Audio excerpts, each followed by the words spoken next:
Sangsarasda nangondagi hena matik saba, sangsarasda nangondagi hena tonbasiba. Pana nungai ay fere award pa leitre haina khaliba misak adusu karigumba award pa amadi adumak lei haibasi tangai fadana adomna ningsingbigedabani. Adom gi punsida adomna karigumba hotna ningba phauruktaba thamoida awaba na pik thallaba ai matik sadre haina khalakpa mikopta ngasigi wari asi soidanamak tabiyo. Matai thaina mamangaida mathamo yamna soklaba masamak matik sadre haina khanjaraba kwak amakak lerami. Mahakna thamoi nungaitana sokna leiribado mahaki manakta leiriba lining manupa amanadi urami. Asumna mahakna kwaki matawdu ubada mahakna kausilaklami. Itaw murup kaidorabagi nangna wakal yamna soklibadubo nangi thamoida tariba awabagi mamido aisu khangi nangi wabado karino hairo. Maduda thamoi soklaba kwak aduna hairaklami.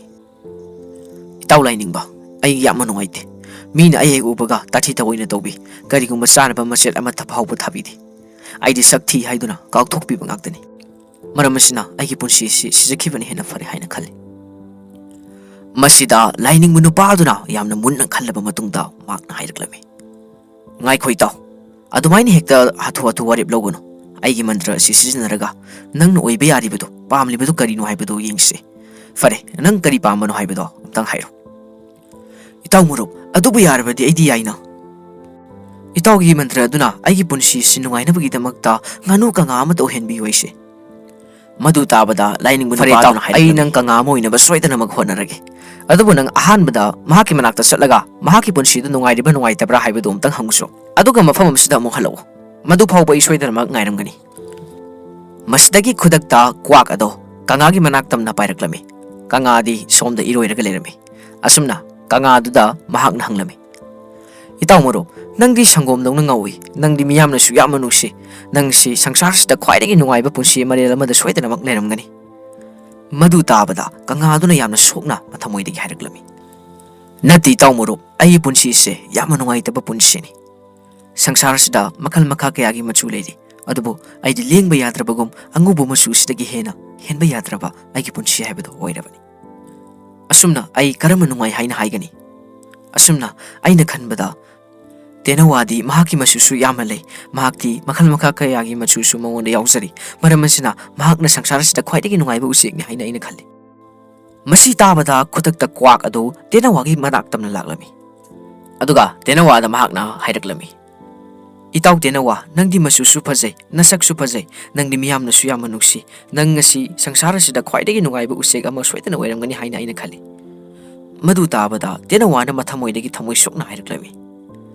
Itaw kwak itaw ngandi khangdraba mali aise sak phajai haibagi damak miyamna aibu kaisum sangta dumag thambiduna leirabani karigumba makhoina aduma torokpada aina kayam akiba phawrumgani haibado itaw su khallo ai yamna nungaiba usek nati itaw maramasina aingondagi hena masusu phajaba pikokna soidana sangsarasida khwaidagi nungaiba usek ado oiramgani haina aina thajai masidagidi khudakta pikok thiba kwak ado satkirami fana koina thiraba matungda mahakna mamai thangda pikok ko unarami. Asumna mahakna pikok ta hairaklami. Itaw pikok nangdi mafam asida yamna nungaina miyoi kaya amana nang manungti khuding yengba lakli. Adubu aingondagi yung aidi ayek ubada miyoi amana phawba aibu kaukthokpiba ngaktani. Nangdi kaya da nungaina mafam asida leiramliba. Masi tabada khudakta pikok na hairaklami. Itaw murup ai yamna thamoi soklibani. Hoi amarom dabudi sangsarasida khwaidagi masak mathok phajaba usek ado aini. Itaw adubu yung ngasidi aigi phajaruba asina mafam asida ai sarangsang asida ai adumak phajalaga thamlabani. Miyoi kaya amana aigi phajaraba sawunsing asi amamamta oina thatpada aingonda sina kaya phawrumgani haibado itaw khallo. Itaw na idiyama nungai hairibado madumadi tasinga lali itaw. Itaw yengu nangdi kanamatana sarangsangda thamde kanamatana nangbu ubada phagi hainasu khallude nangdi ngasisu naningtamna koicha chatuna kaya da nungai ni hingliba. Aina matam kharagi mamangda khalami karigumba aina nangoiramlabadi aina kayam yamna nungai ni hinglamlagani haibado ai khalubada yamna nungsi itaw. Masina itaw sangsarasida khwaidagi nungaibu sekse nangna suiramba yaribani. Masi tabadagi kwagado yamna mahaki thamoida nungaiba amaga loinana lining munupadagi manakta laklami. Aduga mahakna hairaklami. Itaw lining ba aigi punsi se yamna nungaiba punsi haibado oiramle. Aino jariba sida ngasidi ai aman harauzari ai thamoi se yamna penjari. Ai nangondagi karimata niningai leitre nangsu nangi thabag ado tahawro. Masi hairamlaga kwagado mafam adudagi thapna paikhre.